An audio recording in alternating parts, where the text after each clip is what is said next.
Shalom, selamat berjumpa kembali dalam program yang kita cintai ini, Bible Study Online CK7, yang menjadi program pendamping dari membaca Alkitab. Nah, hari ini kita akan membahas Mazmur 116 dengan judul Terluput dari Belenggu Maut. Tentu bagi saudara-saudara yang pernah berhadapan dengan sakratul maut atau kematian, atau bahkan terluput dari kematian atau bencana, akan mengerti pembahasan kita ini. Tetapi bukan berarti bagi kita yang tidak pernah, kita tidak akan belajar. Kita pasti akan belajar juga. Nah, bisa saja pada waktu itu Anda selamat dari satu peristiwa kecelakaan atau bencana, kejahatan, atau perang, kerusuhan, atau bahkan mungkin penyakit yang mematikan. Tentu kita akan menceritakan kisah itu dengan satu ungkapan syukur kita kepada Tuhan. Dan dengan rendah hati kita akan mengatakan, kalau saya masih bisa hidup, kalau saya masih bisa bercerita, bersaksi, memuji, itu karena Tuhan begitu baik dalam hidup saya. Karena campur tangannya yang menolong kita. Nah, Bapak Ibu, saudara-saudara sekalian, hari ini saya mau mengajak kita semua untuk lebih dahulu tanpa ada apapun, dasarnya hanya karena Dia Allah yang setia, Dia Allah yang menolong kita. Kita naikkan ucapan syukur kita kepada Dia pada saat ini. Mari kita mengucap syukur. Kami bersyukur, berterima kasih Bapa atas kasih setia, atas pengampunan. Oh, Roh-Mu yang menyucikan kami, menguduskan hati kami. Oh Yesus, Yesus.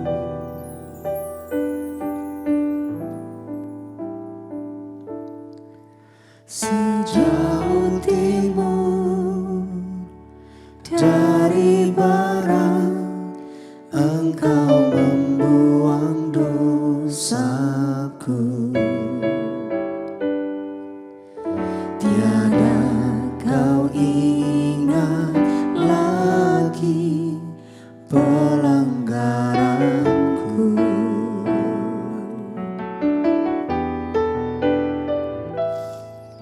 Jauh ke dalam tubir laut, Kau melemparkan dosaku. Tiada Kau perhitungkan kesalahanku.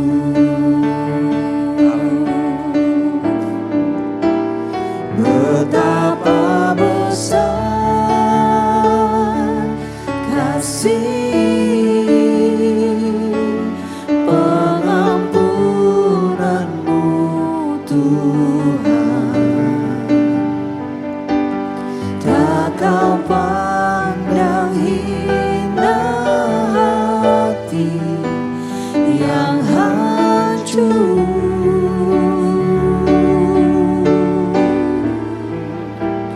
Ku berterima kasih kepada-Mu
Ku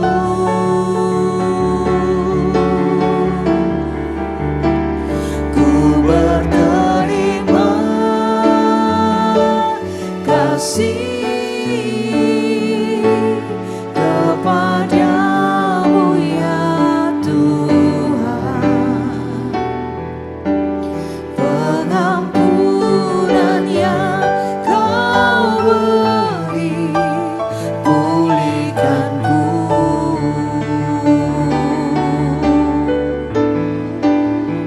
Betapa besar kasih pengampunanmu Tuhan, tak Kau pandang hina hati yang hancur.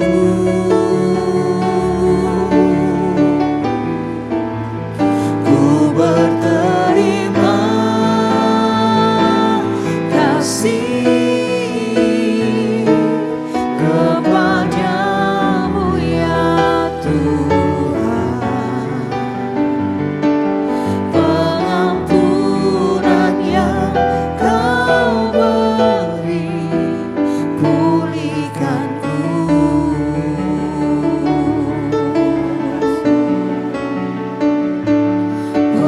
Pengampunan yang Kau beri pulihkanku.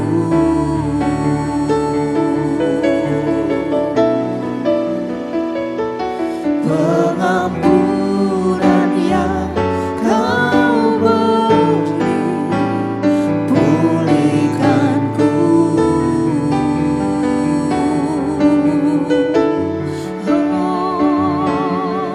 Begitu besar kasih-Mu, begitu besar pengorbananmu Yesus.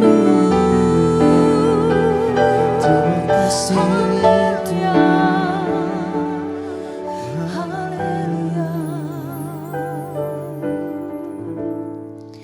Dengan apa kan ku balas segala kebaikan-Mu?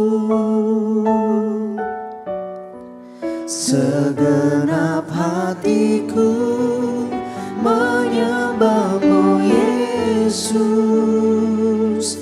Ku bersyukur padamu. Dengan apa kan ku balas segala kebaikan-Mu? Segenap hatiku menyembah-Mu Yesus. Ku bersyukur padamu selamanya.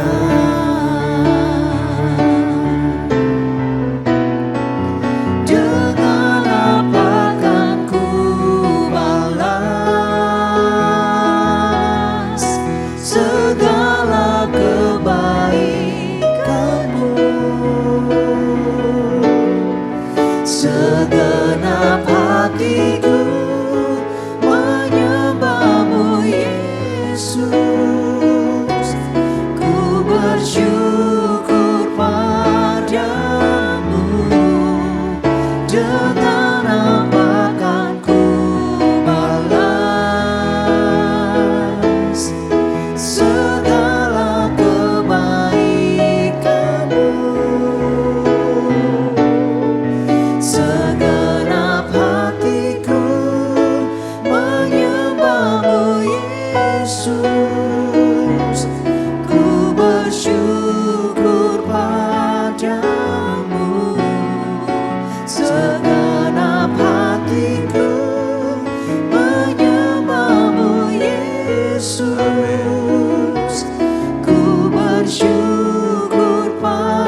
bersyukur kesetiaan dan kasih-Mu itu yang penuh dan dalam hati kami mengubah hidup kami. Anugerah-Mu yang memberdayakan, menguatkan kami untuk melakukan kebenaran firman-Mu. Terima kasih Tuhan untuk waktu keintiman yang kami nikmati bersama dengan Engkau. Dalam nama Tuhan Yesus Kristus. Amin. Saudara-saudara sekalian, kalau kita melihat kalimat pembuka dari Mazmur 116 ini, kita bisa melihat ciri dari Mazmur ini adalah Mazmur pujian. Kenapa? Karena ada ungkapan pujian, ada ungkapan pengucapan syukur atas jawaban doa yang dinaikkan oleh pemazmur. Dari ayat 1 dan 2 dikatakan, aku mengasihi Tuhan Yahweh, sebab ia mendengarkan suaraku dan permohonanku. Sebab ia menyendengkan telinganya kepadaku, maka seumur hidupku aku akan berseru kepadanya. Karena dia mendengar, karena dia menyendengkan telinganya, maka aku. Nah ini dia. Inilah alasan kita berseru, kita memuji, kita bermohon, kita berdoa. Dalam doanya ini, pemazmur mengungkapkan kondisi yang dihadapinya. Pada ayat yang ketiga, ada ungkapan jerat maut menelilit aku. Melilit, jadi lilitan jerat maut. Lalu ada kegentaran terhadap dunia orang mati menimpa aku, takut mati. Kita bisa melihat kadang-kadang kalau orang tuh sudah di ujung dari maut. Saya sebagai hamba Tuhan seringkali punya kesempatan yang sangat istimewa menyaksikan seseorang itu meninggal. Titik-titik terakhirnya dan di rumah sakit kadang-kadang dokter mengizinkan waktu kita mendoakan dan kemudian berapa lama dia selesai. Atau mungkin di rumah selesai. Dan saya melihat satu peristiwa yang memberikan perbedaan antara orang-orang yang meninggal di luar Tuhan dengan di dalam Kristus. Dan saya bisa mengatakan bahwa orang-orang seperti yang dikatakan oleh pemazmur ini, dia sadar akan adanya ancaman itu, tetapi dia tetap tenang. Bukan karena sebuah pelatihan. Mana-mana orang yang bahkan tentara yang sudah sangat terlatih, ketika dia hampir putus nyawanya pun itu tetap sebuah tragedi. Tetap sebuah ingatan yang tidak akan pernah dilupakan oleh orang-orang di sekitarnya. Kegentaran dunia orang mati. Bahkan ayat 4 dikatakan tetapi. Nah saudara, kita bersyukur kalau ada kata tetapi di Alkitab. Karena berarti keadaan itu belum selesai atau tidak putus. Tetapi aku terus menyerukan nama Tuhan. Artinya nama Yahweh. Kita kembali diingatkan. Kata Tuhan huruf besar semua, Yahweh itu adalah panggilan nama pribadi Allah Israel. Hanya kepada orang Israel dia ungkapkan ini. Kalau ke bangsa-bangsa lain biasanya akan dipakai kata Elohim. Tetapi di sini dikatakan, aku menyerukan nama Yahweh. Kalau sekarang kita mengatakan, aku menyerukan nama Yesus. Ya Tuhan, ya Yahweh, luputkanlah kiranya aku. Jadi dikatakan di sini terus menerus. Bukan satu kali. Terus menerus. Karena berarti ini ada satu intensitas yang begitu tinggi, ancaman dalam hidupnya. Yang ada yang lain lagi yang dia harus lakukan kecuali berseru, berseru, berseru kepada Tuhan. Dan kemudian kita melihat ayat 5 sampai dengan 11. Ungkapan bagaimana Tuhan menolong si pemazmur. Mengizinkan dia hidup dan berjalan di negeri orang hidup. dimulai dengan sebuah deklarasi iman. Tuhan itu pengasih, Tuhan itu adil, Allah kita penyayang. Ini satu pernyataan iman. Tuhan itu penuh dengan belas kasihan. Tuhan itu benar dan adil. Dan Tuhan itu bermurah hati, mengasihi kita dengan sebesar-besarnya. Dan itulah alasan kemudian Tuhan memelihara mereka. Memelihara orang sederhana, orang yang sudah tidak berdaya, tetapi Tuhan menyelamatkan. Saudara-saudara, ini prinsip dan kebenaran tentang kelahiran baru. Bahwa pada waktu kita sudah tidak bisa menolong diri kita. Karena dosa kita ini tidak ada satu yang bisa kita lakukan. Kurban-kurban penghapus dosa, penebus salah, kurban pendamaian seperti dalam perjanjian lama itu tidak bisa satu kali untuk selama-lamanya. Makanya harus datang Yesus dan mengorbankan dirinya sendiri, darahnya, lalu menerima semua dosa kita, ditimpakan. Lalu seperti tadi kita nyanyikan, sejauh timur dari barat, Tuhan melupakan dosa kita. Tuhan yang datang. Saudara-saudara, di dalam perayaan pendamaian atau Yom Kippur, itu kan satu peristiwa yang digenapi oleh penyalipan Yesus Kristus. Itu ada kambing jantan yang harus dikorbankan. Semua orang harus berdiri di hadapan Yahweh pada hari itu. Itu hari penentuan. Karena ketika nanti Yahweh menerima pengampunan dosa mereka, mereka akan yakin sepanjang 1 tahun itu mereka itu tercatat namanya di dalam kitab kehidupan. Lalu kemudian setelah imam besar keluar dari ruang maha suci selamat, artinya dia tidak dihakimi, maka pada saat itu Tuhan mengampuni dosa kita, dosa manusia pada saat itu. Tetapi ada kambing yang kedua. Kambing jantan kedua ini yang dipakai atau dinamai Azazel, artinya yang diusir, kambing yang diusir. Nah kan kemudian umat menimpakan dosa itu kepada si kambing, kepala kambing. Lalu kambing itu dilepas liarkan. Suruh pergi jauh sampai tidak terlihat oleh mata, hilang di padang gurun. Itulah sebenarnya. Bukan cuma dosa kita diampuni oleh pengorbanan Yesus, tetapi juga dilupakan. Tidak diingat-ingat lagi. Tadi kita nyanyikan sejauh timur dari barat. Bahkan dikatakan seperti dosa yang dilempar ke tubir laut. Bapak Ibu, tubir tahu ya, itu tebing, palung.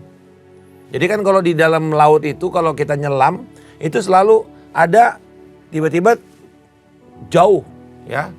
Tiba-tiba dasarnya itu hilang karena lewat tubir, tebing, palung.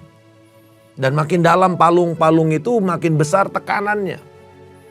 Nah, seringkali ya kalau kita tahu kecelakaan-kecelakaan kapal selam atau apa semua yang jatuh ke palung, itu sulit untuk diselamatkan. Bisa 300-500 meter seperti kasus kapal selam kita yang tenggelam di Selat Bali. Dia masuk ke dalam palung. Kita memiliki Indonesia ini diberkati dengan palung-palung yang besar dan dalam. Seperti palung Laut Banda. Dalam sekali. Nah, kalau kita melempar sesuatu, benda yang hebat seperti kapal selam pun itu remuk seperti kaleng. Kenapa? Karena tekanan yang begitu besar. Dan ketika dikatakan dilempar ke dalam tubir laut, artinya ketika dosa itu sudah ada di dalam pengampunan Kristus, dilupakan. Bukan berarti Allah amnesia, tidak mungkin karena dia maha tahu. Tetapi dikatakan Allah memutuskan untuk tidak mengingat-ingat. Jadi beda antara lupa dengan tidak mengingat. Kalau saya memutuskan untuk tidak mengingat, artinya saya punya kekuatan untuk tidak lagi menghitung kesalahan kamu itu. Itulah kata pengampunan. Tidak lagi menghitung kesalahan kita. Dihapus bukukan, bahasa akuntingnya write off, diputihkan. Tidak lagi ada rekodnya. Nah saudara-saudara, di sini bagaimana si pemazmur itu sadar sekali bahwa dia ditolong pada waktu dia tidak berdaya. Dan kemudian ayat yang ke-12 sampai 19, sebuah ungkapan, kembali satu pujian keluar dari mulutnya. Bahkan bukan cuma pujian, sebuah nasar yang akan dibawanya ke bait suci karena pertolongan Tuhan. Jadi sebenarnya nyanyian ini adalah sebuah ungkapan pelunasan nasar yang dibuatnya pada waktu dia menghadapi maut. Seringkali bahkan Alkitab memerintahkan untuk seseorang yang membuat nasar, dia harus lunasi nasar itu. Tuhan akan kejar nasar itu. Seringkali kan kadang-kadang kita ini kalau udah mepet atau kita mengalami keadaan seperti misalnya kita belum percaya Tuhan atau ada orang yang belum percaya Tuhan lalu anaknya sakit. Dia bilang, ya kalau Tuhan Yesus bisa sembuhkan aku jadi orang Kristen deh. Aku mau ikut Tuhan deh, aku mau ke gereja deh. Nah itu bikin nasar kan. Buat nasar dia. Tapi nanti kemudian setelah mujizat datang dia lupa. Oh nanti kalau aku diselamatkan dan aku diberkati, proyeknya berhasil, nanti aku kasih nasar deh, aku bangun gereja, aku bawa persembahan. Tapi kemudian setelah beres nggak ada. Nasarnya dilupakan. Nah saudara-saudara, di sini diajarkan oleh pemazmur ini untuk kita membayar nasar. Dan apa yang dilakukan di sini adalah dia membayar dengan bersaksi pujian di hadapan umat Tuhan. Dan di dalam baitnya. Jadi dia mengungkapkan betapa Tuhan dalam pertolongannya ini melindungi dia, membebaskan dia dari lilitan maut. Apa yang kita bisa pelajari tentang pribadi Tuhan dari Mazmur ini? Yang pertama, Tuhan Bapa Sorgawi mendengar dan memperhatikan doa kita. Semua orang yang berseru kepadanya. Kata menyendengkan itu artinya menaruh perhatian penuh. Attend to my prayer. Jadi kayak attentive itu kayak kita tuh mendengar dengan perhatian penuh. Ya, seperti menaruh telinga kepada orang yang sedang sakit, suaranya udah lirih. Gitu, lalu kita taruh telinga kita dekat untuk mendengarkan. Tuhan melakukan, jadi ungkapan itu artinya bahwa Tuhan itu sekalipun suara atau doa kita tuh udah seperti gak punya kekuatan kita ngomong, Tuhan tetap dengar. Manusia aja belum tentu dengar, tapi Tuhan pasti dengar. Tuhan memperhatikan dan mendengar doa kita. Yang kedua, Tuhan itu pengasih, adil dan penyayang. Penuh dengan kemurahan di dalam ayat yang kelima.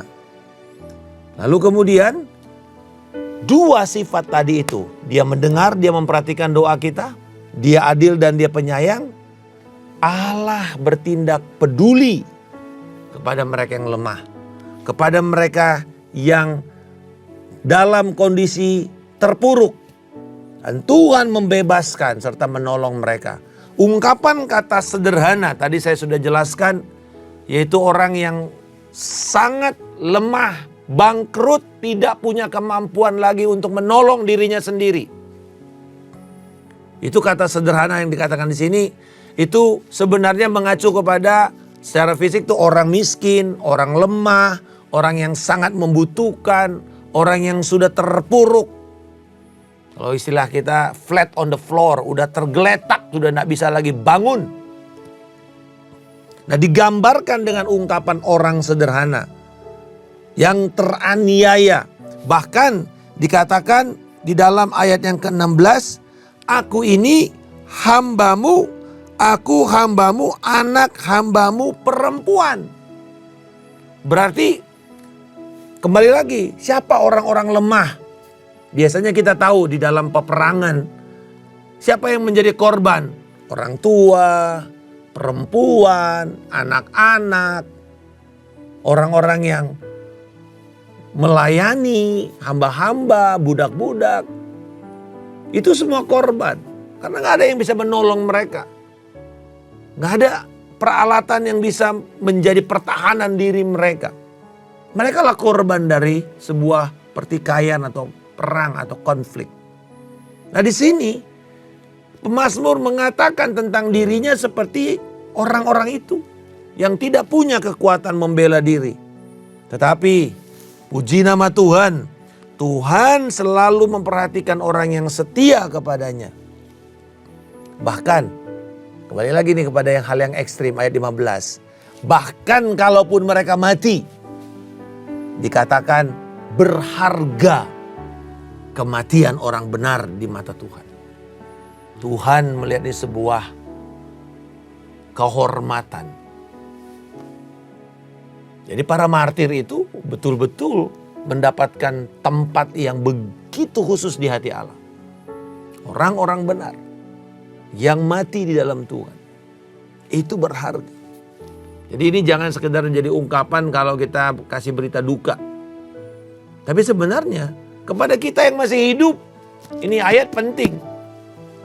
Ini ayat bukan untuk orang mati. Ini ayat penting kepada kita. Kembali lagi saya katakan kemarin, nothing tulus. Tidak ada yang kita pertahankan. Kalaupun kita mati berharga di mata Tuhan. Kita sungguh akan mendapatkan kehormatan dan imbalan mahkota yang Tuhan janjikan. Tapi kalau kita hidup sekalipun dalam lilitan bahaya maut, Tuhan pasti menolong kita. Tuhan memberi kekuatan kepada kita. Tuhan memberi kemampuan kepada kita. Dengan pemahaman tentang Allah seperti ini, apa respons kita? Apa tanggapan kita? Pertama, ketika kita menghadapi pergumulan, tantangan, tekanan berat, mari lihat hanya Yesus saja. Hanya Tuhan Yesus saja yang bisa kita andalkan untuk menolong serta melepaskan kita. Tidak ada yang lain. Yesus yang bisa dan setia menolong kita. Yang kedua, karena kesetiaannya itu, karena keperkasaan dan kemahakuasaan dia.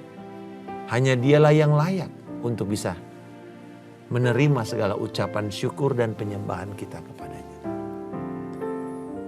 Dan kebaikan serta kasih sayang Tuhan harusnya mendorong kita untuk selalu bersyukur kepada Tuhan. Senantiasa bersyukur kepada Tuhan. Dan untuk yang terakhir ini, saya berdoa, biarlah kiranya ini menjadi ciri khas gaya hidup kita untuk senantiasa bersyukur. Kenapa? Karena Tuhan itu setia. Karena Tuhan itu begitu baik. Dan seorang yang mengatakan bahwa ucapan syukur adalah tanda otentik, tanda keaslian dari seorang yang percaya. Ungkapan ucapan syukur. Mari hari ini, boleh saya mengajak kita semua untuk mengatakan kepada Tuhan dalam sebuah lagu ini, ku mau selalu bersyukur karena Kau Tuhan yang setia. Ku mau selalu bersyukur. Amin. Selalu bersyukur. Kau Tuhan yang setia, yang selalu menopang. Ku mau selalu bersyukur. Selalu bersyukur. Kau Bapa-Ku yang setia, ku mau selalu bersyukur. Mari saya mengajak kita semua ungkapkan syukurmu kepada Tuhan. Kau Tuhan yang Tengah-tengah keadaan sulit sekalipun, yang selalu menopang. ku mau selalu bersyukur. Selalu bersyukur. Kau Bapa-Ku yang setia.